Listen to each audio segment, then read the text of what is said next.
Hai, selamat datang di Sisperkes, mahasiswa perbanas podcast. Dan di podcast ini, tempat kita ngobrol santai, tapi tetap penuh insight seputar dunia manajemen, kepemimpinan, dan kehidupan kerja. Aku Maulin, host kalian hari ini, dan seperti biasa aku ditemani oleh dua orang yang kece banget, ada Ani dan Ati. Halo semuanya, senang sekali hari ini. Halo semua, dan episode kali ini kayaknya bakal relate banget sih sama kehidupan kita sehari-hari. Ya, benar banget Arik. Dan as you know, kami bertiga adalah mahasiswa program studi Magister Manajemen di Perbanas Institut Jakarta. Dan di episode kali ini kita bakal membahas topik yang siapa sih yang belum pernah ngalamin ini. So, kita akan bahas tentang apa nih? Dealing with difficult people, yaitu cara menghadapi orang-orang yang sulit di lingkungan kerja. Nah, ini biasanya orang yang susah diatur, juga orang yang banyak drama, yang bikin kita tuh pengen desain setiap hari bawaannya. Nah, semua bakal kita bahas sih, kita bahas tuntas hari ini. So, stay tune, jangan kemana-mana, dan semoga episode ini bermanfaat buat kalian.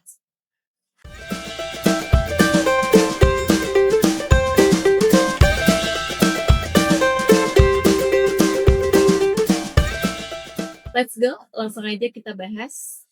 Sebelum kita masuk ke obrolan inti, kita mulai dulu nih dari background topik ini. Kenapa kita pilih topik dealing with difficult people? Oke, karena ini super relevan ya teman-teman ya. Coba deh bayangin, menurut sebuah survei dari Gallup, karyawan yang punya konflik interpersonal di tempat kerja itu punya produktivitas yang jauh lebih rendah. Dan salah satu penyebab utama orang resign itu bukan soal gaji ya teman-teman ya, tapi hubungan yang toksik di tempat kerja. Yap, betul banget. Dan kalau kita lihat dari buku yang jadi referensi kita, yaitu Robert Wiley, dalam bukunya Dealing with Difficult People, Robert Wiley itu pernah mengutip sebuah kalimat, dan ini menarik banget. Dia mengutip bahwa there is no such thing as a difficult person. Yang ada cuma orang-orang yang perlu kita pelajari cara berinteraksinya. Keren kan? Betul. Jadi intinya itu bukan orangnya yang salah, tapi mungkin kita belum punya nih tools yang tepat buat berinteraksi sama mereka. Dan itu yang pengen kita kupas hari ini. Nah, mungkin kita mulai dari pengalaman pribadi dulu ya. Arik, kamu pernah nggak sih ngadepin orang yang benar-benar bikin frustasi di tempat kerja? Wah, kalau itu sih jujur pasti pernah ya. Jadi waktu itu aku masih kerja di perusahaan sebelumnya. Jadi ada teman kerja. Ya gimana ya orangnya? Dia tuh tipe orang yang kalau di meeting itu ya ngebahas hal-hal yang relevan lah, kadang di luar topik. Terus juga kadang suka nyela omongan. Terus juga kalau ada masalah tuh dia biasanya paling keras tuh suaranya, tapi nggak pernah ngasih solusi. Kadang tuh bikin kita pusing juga tuh. Nah, orang kayak gini kayak klasik banget kan ya? Iya. Itu tuh tipe ini nggak sih, expounder sama complainer nggak sih, Rik? Yes. Jadi kalau kata Bramson, yang dikutip Roy Lilly, complainer itu orang yang suka ngeluh, kemudian dia jarang nih mau cari solusi. Dia itu melihat dirinya sendiri itu sebagai korban, bener nggak? Yes, persis banget. Dan waktu itu aku tuh salah satu strategi ngadepin ya. Jadi aku tuh waktu itu malah langsung konfrontasi dia di depan orang banyak. Nah, hasilnya ya malah makin panas di situ pada saat itu. Nah, baru setelah itu aku belajar tuh cara yang lebih efektif untuk menghadapi orang seperti itu. Kalau Andin gimana, ada pengalaman sih? Ada, tapi ini ceritanya beda ya sama ceritanya Arik. Jadi aku tuh pernah punya atasan yang tipenya itu super perfeksionis. Jadi setiap laporan itu kayak harus direvisi berkali-kali. Standarnya tuh tinggi banget, dan kalau ada yang kurang sempurna dikit aja itu bisa kena omel seharian. Nah, awalnya aku pikir itu tuh masalahnya ya. Tapi setelah aku coba pahami, ternyata dia punya standar yang tinggi itu karena dia emang sangat peduli sama kualitas. Nah, kalau kita coba identifikasi berdasarkan 4 tipe perilaku manusia, si bos ini nih kombinasi antara si merah dan si biru. Udah beliaunya ini perfeksionis, detail oriented, temperamen, bos pula. Kamu bisa bayangin gak sih jadi aku rasanya kayak gimana? Jadi aku sendiri nih yang harus adjust ekspektasi dan cara kerja aku. Itu insight yang penting banget ya. Jadi kadang tuh kita terlalu cepat buat ngejudge orang lain sebagai sulit nih, orang difficult people nih, apalagi kalau MBTI kita judgingnya gede banget gitu presentasinya. Padahal mungkin kita gitu yang belum ngerti konteksnya. Kita masuk nih ke inti. Mungkin kita akan bahas lebih dalam sebenarnya siapa sih yang bisa disebut sebagai difficult people itu dan bagaimana cara mengidentifikasi mereka. Oke, jadi kalau menurut Roy Lily ada 7 tipe klasik orang yang sering disebut sulit ya. Kita bahas satu-satu ya biar kalian dan kita semua ini bisa mengidentifikasi mereka di lingkungan kerja kita ya. Oke, jadi yang pertama menurut hostile dan dia itu orang yang hostile dan juga agresif. Nah, tipe ini biasanya paling obvious. Nah, mereka tuh agresif banget dan intimidatif lah dan suka menyerang. Nah, ransom itu biasanya membagi jadi 3 subtype. Nah, 3 itu yaitu ada Sherman Tank, Sniper, and Exploder. Oke, kalau Sherman Tank itu tipenya itu yang frontal. Orangnya tuh suka langsung menyerang dan nggak segan untuk maki-maki atau bentak-bentak. Lalu selanjutnya ada tipe Sniper yang ini lebih berbahaya nih karena dia itu menyerangnya secara halus, kadang melalui sindiran atau joke yang sebenarnya itu nyakitin ya. Kemudian ada Exploder.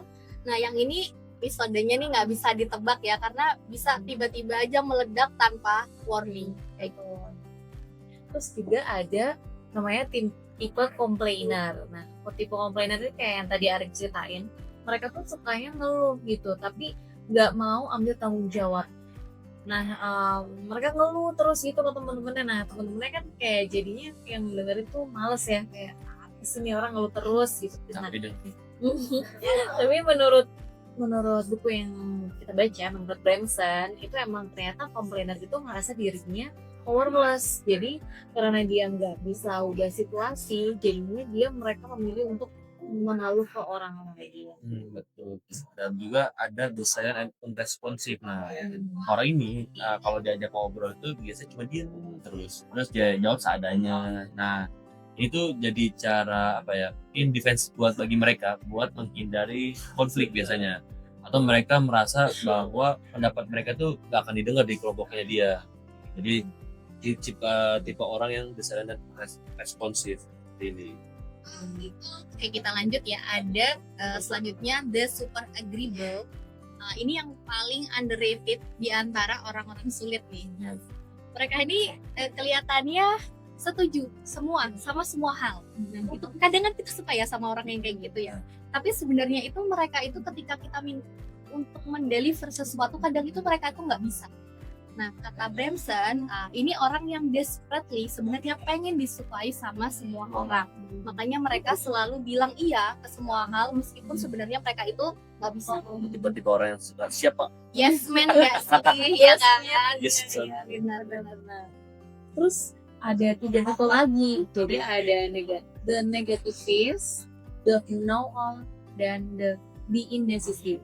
Nah, kalau the negativist itu orang yang selalu skeptis gitu, dia selalu nemuin alasan kenapa sesuatu itu nggak akan berhasil. Jadi mungkin dia pesimis duluan ya, kayak gitu. Tapi kayak kalau berhadapan dengan orang yang kayak gitu, ceritanya jadi depok duluan ya sih, karena dia kayak udah pesimis duluan gitu di depan. Terus yang kedua tadi the know-all itu mereka selalu merasa paling tahu segalanya dan susah dikritik. Jadi dia kayak harus berjalan tapi in negative way. Terus juga ada the indecisive atau si deterrent istilahnya. Nah, itu mereka takut salah ambil keputusan sampai akhirnya dia dipilih untuk nggak ambil keputusan apapun. Nah, dari yang menarik semua tipe ini, kalau menurut Brad and Cyril dalam bukunya yaitu Negotiation Influence Skill. Nah, alasan kenapa kita bisa terseret ke situasi sulit sama mereka itu adalah karena kita emotionally hooked, atau bahasa Gen Z itu kita baper lah ya, dan makin kita coba lawan biasanya tuh kita makin terjebak biasanya. Nah iya, itu yang akhirnya jadi tantangan terbesar kita ya, gimana cara kita untuk tetap objektif dan gak terbawa emosi ketika kita berhadapan dengan tipe-tipe ini. Bener banget. Ini bagian yang paling kalian tunggu nih. Kalau kita ada orang-orang yang sulit seperti itu, difficult people dengan tipe-tipe kayak gitu di lingkungan kerja, itu gimana sih cara menghadapinya? Kita akan bahas solusinya. Mungkin dari Arik dulu nih, dari pengalaman yang tadi diceritain, apakah ada akhirnya yang berhasil dengan solusi yang kamu sebutkan?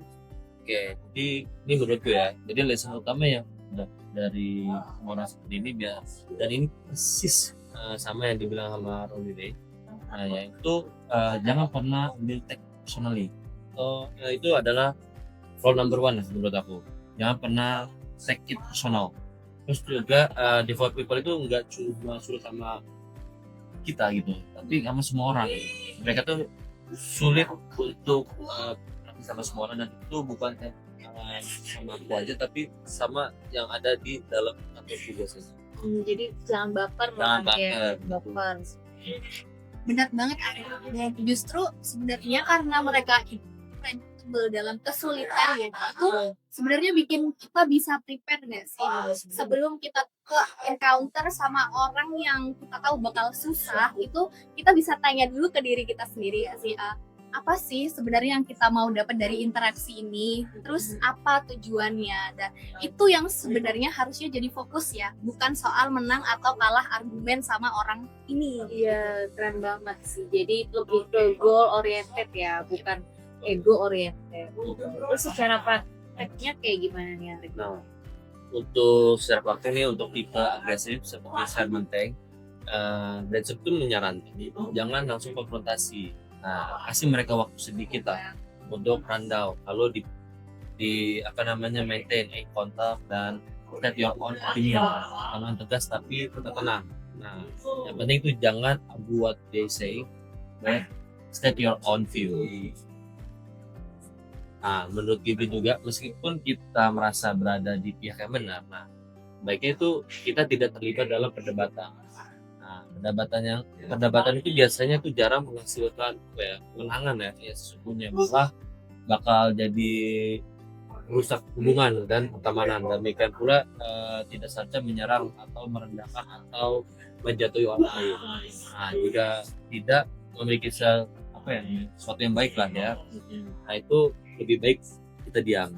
Nah, terus juga menjatuhkan atau meremehkan orang lain itu memang berupa tindakan yang tidak tepat. Namun biasanya alasan utama untuk menghindarinya itu bukan hanya karena tindakan salah biasanya, tapi melainkan karena pada akhirnya dapat merugikan diri sendiri juga suka menyerang atau menjatuhkan orang lain itu justru mencerminkan karakter pelakunya. Oleh karena itu lebih baik nih ya, kita tuh lebih bijaksana untuk bersikap tenang, juga fleksibel dan cerdas dalam menghadapi perbedaan daripada memilih untuk menyerang orang tersebut. Nah, selain itu juga orang yang gemar mencari pertengkaran biasanya itu hanya menginginkan satu hal, yaitu konflik biasanya kan. Cara yang lebih efektif itu untuk menghadapi mereka dengan tidak meladeni ajakan tersebut.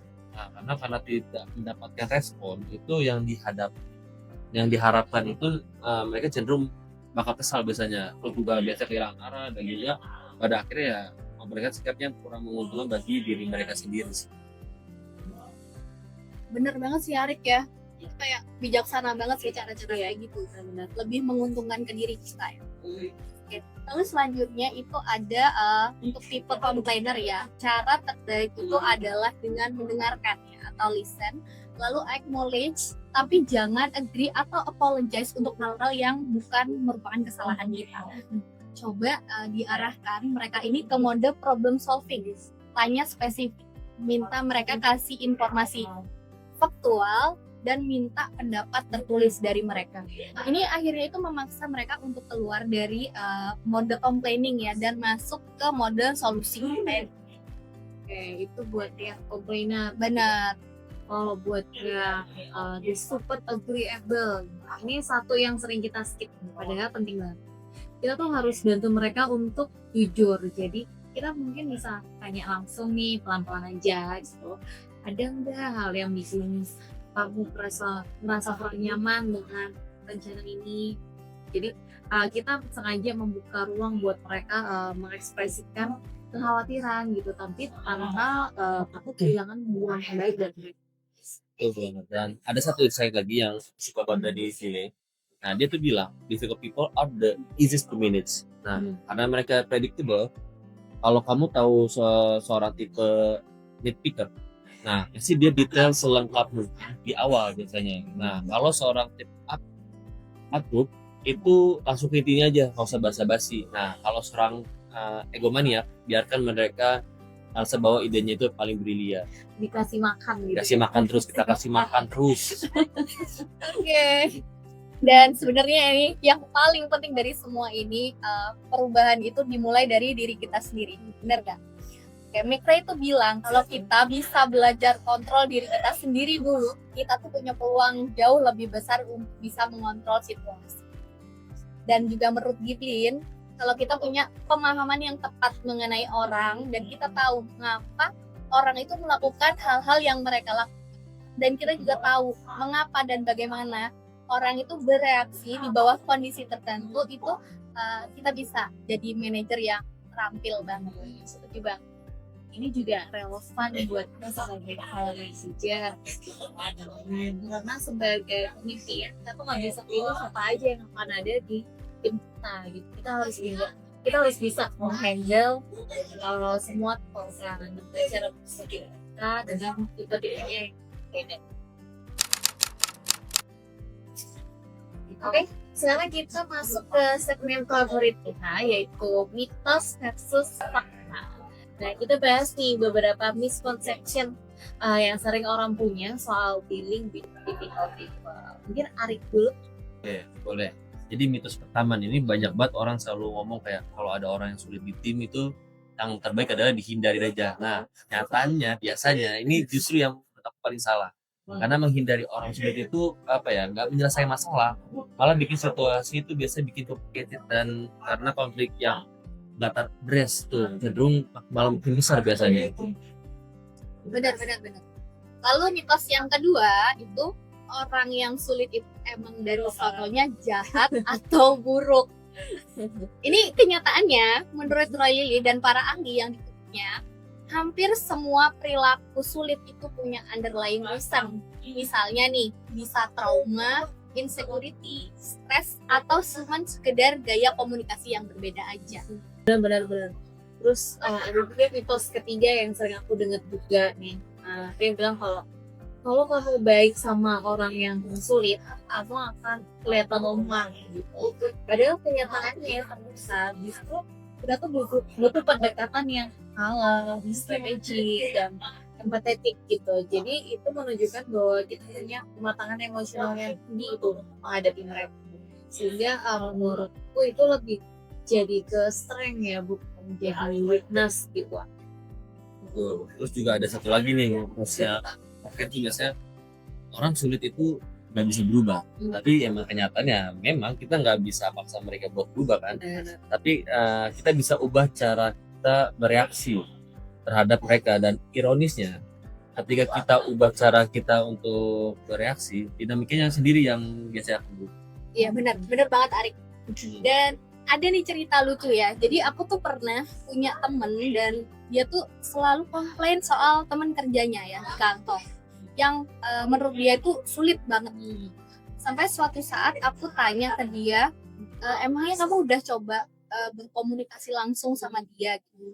Terus dia jawab, belum sih, nanti malah ribut. Nah itu tuh contoh klasik ya, dimana kita itu takut sama konflik yang bahkan belum terjadi. Takut banget kan? Udah jadi dukung ya? Iya. Kita masa depan. Betul, sayang ya. Betul banget sih, Bian. Kadang yang paling kita takutkan itu ternyata nggak seserem yang kita bayangkan gitu. Sebenarnya kita tuh bisa duduk, ngobrol sama mereka. So, sekarang mungkin kita akan nyampe nih di penghujung podcast tadi. Sebelum closing, aku mau minta sama Arif buat kasih key takeaway dan obrolan kita. Mungkin nanti ini dulu. Kalau key takeaway dari aku, understand before you judge ya. Jadi setiap orang yang kelihatannya sulit itu tuh punya ceritanya sendiri. Sebelum kita frustasi sama mereka, ada baiknya kita coba dulu untuk pahami kenapa mereka bertindak seperti ini. Dan jangan lupa perubahan itu dimulai dari diri kita sendiri. Betul banget. Dan kalau dari aku ya, mungkin be strategic dan not emosional. Nah, ketika kita terlibat konflik sama orang yang sulit, nah kita tuh biasanya sering terjebak dalam emosi. Nah, padahal kalau kita bisa stay calm, define what we want from the interaction and approach it strategically, nah kita tuh hampir selalu bisa navigate situasi itu dengan lebih baik biasanya. Dan kalau yang dari aku ini, difficult people itu sebenarnya are predictable people. Jadi justru karena mereka predictable, kita jadi bisa prepare dan plan ahead buat ngadepin mereka. Jadi mungkin kita akan lebih bisa menggunakan itu sebagai kelebihan kita. Dan yang pasti, every person, no matter how difficult, itu has something to offer. Tugas kita adalah menemukan cara untuk unlock that potential. Oke, thank you so much buat Andini dan Arin yang udah sharing insight luar biasa hari ini. Kalian the best. Makasih juga Molin dan semuanya yang udah dengerin. Semoga podcast kita hari ini bermanfaat ya. Sampai jumpa di episode berikutnya teman-teman. Keep calm and deal with it. Oke, itu dia Sistercast episode hari ini, yaitu dealing with difficult people. Kalau kalian suka episode ini, jangan lupa like, comment, dan share ke teman-teman kalian yang lagi struggling sama orang sulit di lingkungan kerja. Siapa tahu episode ini bisa membantu. Sampai jumpa di episode selanjutnya.